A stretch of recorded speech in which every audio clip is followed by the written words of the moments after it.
What began as playful banter between two old friends transformed into one of television's most powerful moments. When a late-night host made an innocent comment, he had no idea he was about to unlock a deeply personal story that a Hollywood legend had carried in silence for over a decade. The year was 1985, and America's favorite tough guy was about to show the world a side of himself no one knew existed. The setup.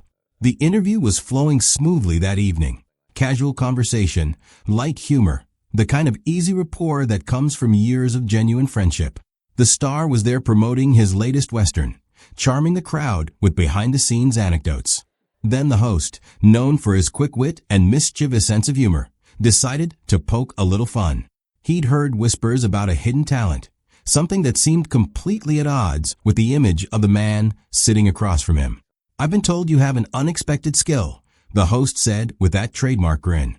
"Something about playing piano? That can't possibly be true, can it?" The audience chuckled at the absurdity. This was a man who'd made his career playing the ultimate tough guys, characters who spoke with their fists more than their words. But the laughter began to fade when they noticed the shift in their guest's expression. Something had changed in the room. The hidden past.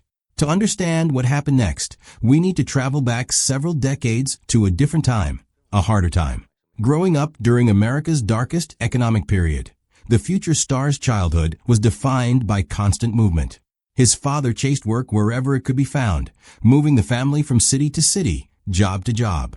They lived lean, counting every penny, making do with whatever they had. But his father possessed a secret passion that poverty couldn't extinguish. In the quiet hours, when he thought everyone was sleeping, he would find an old piano somewhere and play. Jazz melodies, classical pieces, sometimes his own creations, floating through the darkness. The young boy would creep from his bed and listen from the shadows, captivated by these stolen moments when his hard-working father could find peace. Those nights became treasured memories, the sound of resilience and beauty emerging from hardship. The father had real talent, the kind that might have led somewhere if circumstances had been different. But dreams gave way to survival, and the piano became just an occasional refuge from a difficult life. The promise. Years passed. The boy grew up and headed west, chasing his own dreams despite the doubters. His father supported him completely, even when others said it was foolish. One evening, after success had finally arrived, father and son sat together on a back porch as sunset painted the sky. The older man had grown quieter lately, his health beginning to fail. "Can I ask something of you?" he said to his son. "Anything. Someday, when you have the time, will you learn to play? Not for fame or publicity, just for yourself, to show people that strength and gentleness can exist in the same person." The son smiled and agreed, not fully grasping the weight of the request. It was the kind of casual promise made between loved ones, filed away with good intentions. Then life happened. Career, responsibility, the relentless pace of building a legacy. The promise drifted into the background, waiting. The call. The phone rang early one morning. His father had suffered a severe heart attack. The doctors said there wasn't much time. Everything else stopped. He abandoned the movie set mid-production and rushed to the hospital, walking into a room filled with the sound of medical machines, keeping his father tethered to life. For 3 days, he barely left that bedside.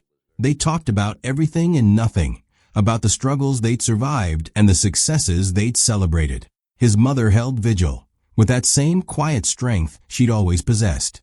On the second night, alone with his son, the father's weak hand reached out. "Do you remember your promise?" The words hit like a physical blow. The conversation on the porch, the piano, the request he'd set aside. "Dad, It's all right, son. You've already made me prouder than I ever imagined. Don't worry about it." But it wasn't all right. Not even close. The race against time. What happened next showed a determination that had nothing to do with movie roles or public image. The son made calls, pulled strings, and had a piano brought to a private room near his father's. The hospital staff thought it was madness. He didn't care. For 2 days, while his father slipped in and out of consciousness, he practiced. His fingers ached, his back screamed in protest, but he pushed through.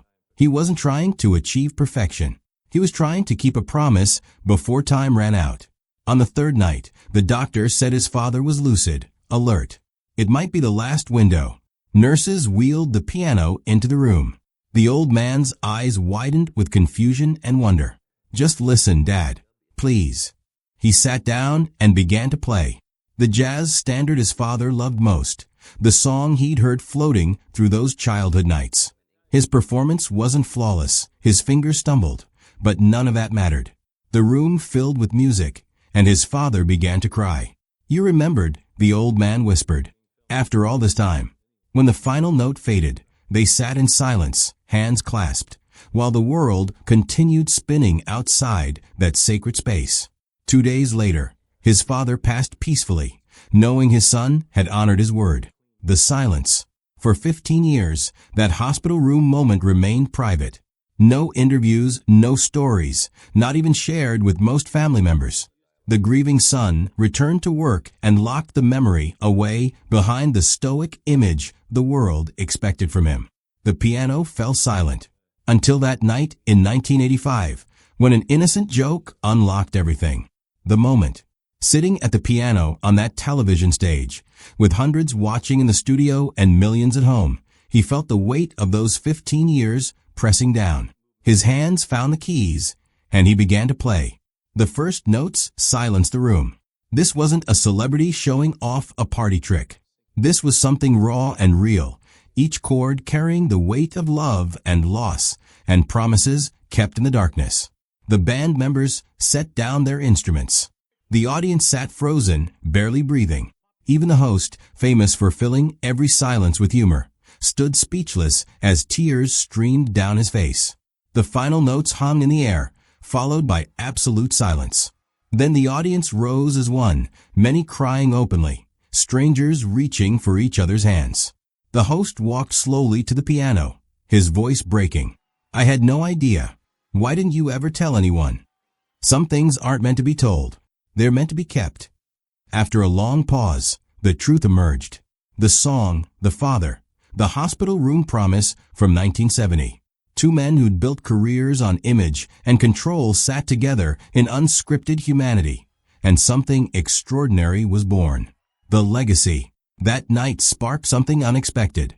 The host made an immediate pledge to fund music education for children who couldn't afford it. Within days, others joined. Phone lines were overwhelmed with people wanting to contribute. Within months, a music education fund bearing his father's name was established. To date, it has helped over 40,000 children across America learn to play instruments they never could have afforded otherwise. The man who built his image on silence had shown the world something profound, that the toughest exteriors often protect the deepest love, that keeping promises to our parents transcends any achievement, and that vulnerability requires more courage than any action hero could ever display. The continuation. Every year on the anniversary of his father's death, he sits alone at a piano in his home. No cameras, no audience, no recognition. And he plays that jazz standard one more time, keeping the conversation alive.